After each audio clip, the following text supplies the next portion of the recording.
Welcome to my YouTube channel. ഇന്ന് മലാലയുടെ പ്രമാണിച്ച് ഞാൻ ഗ്രീറ്റിംഗ് കാർഡ്സും പോസ്റ്ററും മേക്ക് ചെയ്തിട്ടുണ്ട്. അത് ഞാൻ നിങ്ങളെ പോസ്റ്റർ കാണിക്കാം. ഇന്ന് ലോക മലാല ദിനം. ലോകമെമ്പാടുമുള്ള സ്ത്രീകളുടെ വിദ്യാഭ്യാസത്തിനും അവകാശത്തിനും വേണ്ടി ശബ്ദമുയർത്തിയ നോബൽ സമ്മാന ജേതാവായ മലാല യൂസഫ്സായിയുടെ ജന്മദിനമാണ് നമ്മൾ മലാല ഡേ ആയി ആചരിക്കുന്നത്. ഇന്ന് ഞാൻ മലാലയുടെ പ്രമാണിച്ച് ഒരു പോസ്റ്റർ തയ്യാറാക്കിയിട്ടുണ്ട്. അതില് മലാല യൂസഫ്സായിയുടെ ഒരു പ്രധാന കൊട്ടേഷന് ഞാൻ ഇതിൽ എഴുതിയിട്ടുണ്ട്.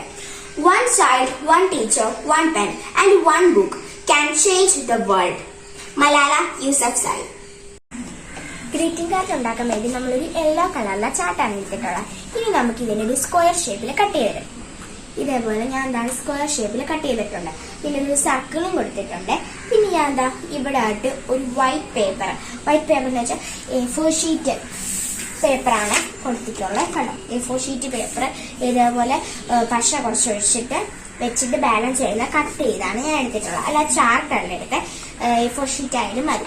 എന്നിട്ട് സർക്കിളും എടുത്ത് ഒരു ഡെക്കറേറ്റ് ചെയ്തിട്ടുണ്ട്. ഇനി നമുക്ക് സൈഡിലായിട്ട് കുറച്ച് ഡെക്കറേഷൻസ് കൂടെ കൊടുക്കാം. ഗൈസ്, ഞാനപ്പോൾ കുറച്ച് ലീവ്സ് ഒക്കെ ഒന്ന് വരച്ച് കൊടുക്കുന്നുണ്ട്. നിങ്ങളുടെ ഇഷ്ടത്തിനുള്ള രീതിയിൽ നിങ്ങൾക്ക് ഡെക്കറേറ്റ് ചെയ്യാവുന്നതാണ്. ഇപ്പം ഞാൻ ചുമ്മാ ജസ്റ്റ് ഒന്ന് ലീവ്സ് ഒക്കെ കുറച്ച് ഇങ്ങനെ വരച്ച് കൊടുക്കുന്നുണ്ട്. ഗൈസ്, ഞാൻ ഇതേപോലെ ഫ്ലവേഴ്സ് ലീവ്സ് ഒക്കെ ഇങ്ങനെ സറൗണ്ടിൽ ഇങ്ങനെ പല രീതിയിലുള്ള വരച്ചെടുത്തിട്ടുണ്ട്. ഇനി നമുക്കിതൊന്ന് കളർ ചെയ്തെടുക്കാം. അപ്പൊ ഞാൻ അവിടെ യൂസ് ചെയ്യുന്ന സ്കെച്ചാണ്. ക്രയോൺ യൂസ് ചെയ്താൽ ചിലപ്പോൾ അത് കറക്റ്റ് ആകത്തില്ല.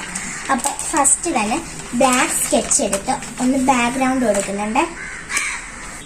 ഗൈസ്, ഞാൻ ബാക്ക്ഗ്രൗണ്ട് ഒക്കെ കൊടുത്തെടുത്തിട്ടുണ്ട്.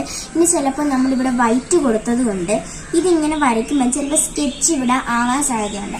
അപ്പൊ നിങ്ങൾ ഏതെങ്കിലും ഒരു ഇത് ഇങ്ങനെ വെച്ചാൽ ഇത് യൂസ് ആയിരിക്കും. ഇതേപോലെ എനിക്ക് കുറെ യൂസ് ആയിട്ടോ. ഇങ്ങനെ വെച്ചപ്പോൾ ഇങ്ങനെ സൈഡുകളിലായിട്ട് ഇത് എനിക്ക് നല്ലോണം യൂസ് ആയി. ഇനി നമുക്ക് ഇഷ്ടമുള്ള കളറിൽ ഫ്ലവേഴ്സ് ഒക്കെ ചെയ്തെടുക്കാം. ലീവ്സിന് കളറും കൊടുത്ത് എല്ലാം നല്ല രീതിയിൽ സെറ്റ് ചെയ്തെടുക്കാം. സ്കെച്ച് ചെയ്യുമ്പോൾ ഈ ഒരു പേപ്പർ വെക്കുന്നത് നല്ലതായിരിക്കും. ഗൈസ്, ഞാൻ ഇതേപോലെ കളറൊക്കെ എടുത്തിട്ട് കൊടുത്തിട്ടുണ്ട്. ഞാൻ ഫ്ലവേഴ്സിന് മൊത്തം റെഡ് ഒക്കെ ആട്ടോ കൊടുത്തേക്കുന്നത്. അപ്പം ഇനി നമുക്ക് അകത്ത് എന്തെങ്കിലുമൊക്കെ എഴുതാം. ഗൈസ്, ഞാനപ്പോൾ എല്ലാം ഫിനിഷ് ചെയ്തെടുത്തിട്ടുണ്ട്. അപ്പോൾ ഇങ്ങനെയാണ് നമ്മുടെ ലുക്ക് വന്നിട്ടുള്ള. ഫ്രണ്ടും ഉണ്ട്. അതുകൊണ്ട് ഞാൻ ഇതേപോലെ നമ്മുടെ ഇവിടെ കൊണ്ടൊന്നും ചെയ്തിട്ടില്ല. ഈ ഒരു സർക്കിൾ വരുന്ന പോയിന്റ് തന്നെ ഒരു സർക്കിൾ വരച്ച് എഴുതിയിട്ടുണ്ട്. മലാല ഡേ എന്നും ലാസ്റ്റ് മലാല യൂസഫ്സായി എന്നും എഴുതിയിട്ടുണ്ട്. ഇങ്ങനെയാണ് ഞാൻ ചെയ്തിരിക്കുന്നത്. അപ്പോൾ എല്ലാവർക്കും നമ്മുടെ വീഡിയോ ഇഷ്ടപ്പെട്ടാൽ ലൈക്ക് ചെയ്യുക, ഷെയർ ചെയ്യുക, സബ്സ്ക്രൈബ് ചെയ്യുക, നമ്മളെ സപ്പോർട്ട് ചെയ്യാൻ മറക്കരുത്.